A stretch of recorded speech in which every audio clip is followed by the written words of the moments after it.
ఆకాశ మహాకాశములను అందలి సమస్తమును సృజించిన దేవాది దేవునికి నా హృదయపూర్వక వందనములు, స్తుతులు, స్తోత్రములు సమర్పించుకుంటున్నాను. అందరికీ శుభోదయం. ఇది నా మహోన్నతుడైన దేవాది దేవుడు నీ కొరకు సిద్ధపరిచిన వాక్కు.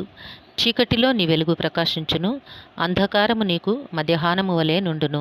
దేవుని నామమునకు మహిమ కలుగునుగాక. ఈ మాటలు యెషయా గ్రంథము 58వ అధ్యాయము 10వ వచనములో వ్రాయబడి ఉన్నవండి.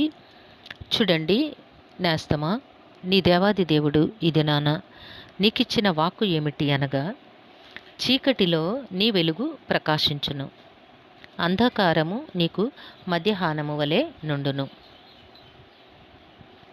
నీ జీవితంలో నీవు కోరుకుంటున్న ఆశీర్వాదము ఇదే. ఈ ఆశీర్వాదమును దేవుడు నీకు ఇస్తాను అని వాగ్దానము చేస్తూ ఉన్నారు. వాగ్దానము చేసిన దేవుడు నమ్మదగిన దేవుడై ఉన్నారు.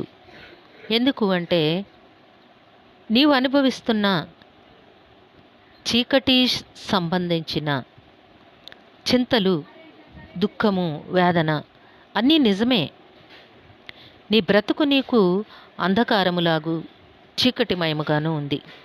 కానీ నీ దేవుడు నీకు చెప్తూ ఉన్నారు, నీ వెలుగు ప్రకాశించును, నీకు మధ్యాహ్నము వలె నుండును. ఏమిటట? చీకటి వంటి భయంకరమైన శ్రమలు అనుభవిస్తున్న నీ జీవితములో వెలుగు ప్రకాశించును. నీ బ్రతుకంతా నీకు అంధకారముగా, అగమ్యగోచరముగా ఉంది.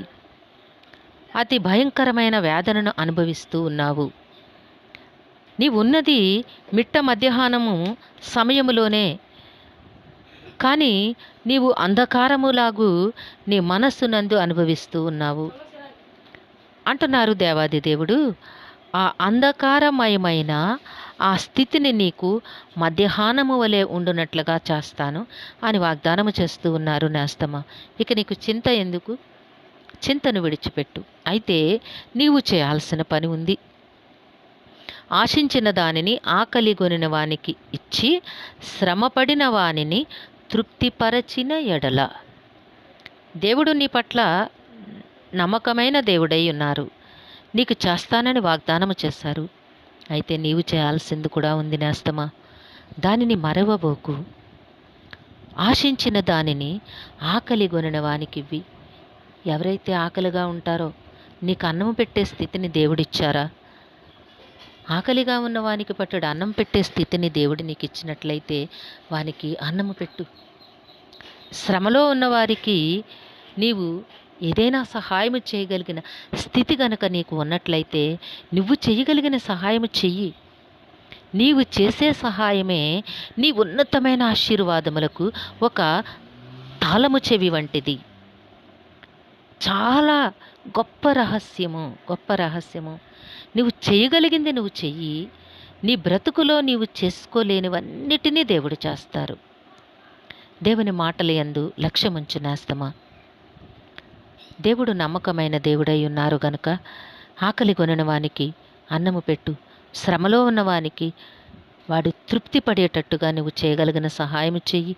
ఇక నీ బ్రతుకు ఎంతో సంతోషమయముగా ఉండబోతోంది. చీకటిలో నీ వెలుగు ప్రకాశిస్తోంది.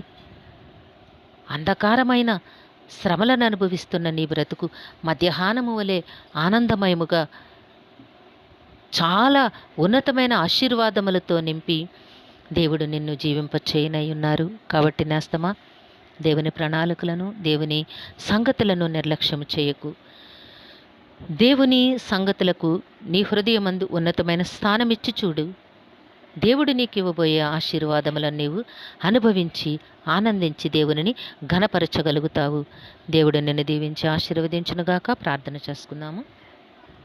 సింహాసనాసనుడు అయిన దేవ, మీ ఘనమైన నామను కొందనములు తండ్రి. మీ బిడ్డ కొరకు మీరు సిద్ధపరిచిన వాక్కును బట్టి స్తుతులు సమర్పించుకుంటున్నాము. బిడ్డ జీవితంలో, కుటుంబంలో నాయన మీకు ఇష్టానుసారమైన అడుగులు వేసి మీకు ఇష్టమైన జీవితమును జీవించి మీ నుంచి ఉన్నతమైన ఆశీర్వాదములు పొందుకునే యోగ్యతను, కృపని నాయన మీ బిడ్డకు అనుగ్రహించమని మీ కాళ్ళు పట్టి వేడుకుంటున్నాను దేవా. పుట్టినరోజు, వివాహ దినమోత్సవంలో జరుపుకొంచిన బిడ్డలందరికీ మీ ఆశీస్సులు, దీర్ఘాయుష్ను అనుగ్రహించి మీ కృపలో జీవింపచేయండి. మా ప్రియుల కుటుంబాల్లో ఉన్న సమస్త విధములైన చింతలు తొలగించండి దేవా. అందరికీ కావలసిన ఆయురారోగ్యము, సంపూర్ణమైన రక్షణ, దీర్ఘాయుషు, నెమ్మదిని ప్రసాదించి మీ శాంతి సమాధానంతో జీవింపచేయండి నాయన. ప్రతి వారికి కూడా నాయన ఉన్నతమైన సంతోషమయమైన జీవితములు అనుగ్రహించండి, నెమ్మదిని దయచేయండి, శాంతిని అనుగ్రహించి మీ కృపలో నడిపించమని ఈ ప్రార్థన మా రక్షకుడును మీ ప్రియ కుమారుడైన యేసుక్రీస్తు వారి అతి శ్రేష్టమైన నామమున అడిగి వేడుకొనుచున్నాము తండ్రి. ఆమెన్. కరుణావాత్సల్యత కలిగిన దేవుడు మీ కుటుంబ జీవితంలో ఉన్నతమైన ఆశీర్వాదములను అనుగ్రహించి మిమ్మును ఆయన నామ మహిమ కొరకు జీవింపచేయునుగాక. Amen, amen, amen.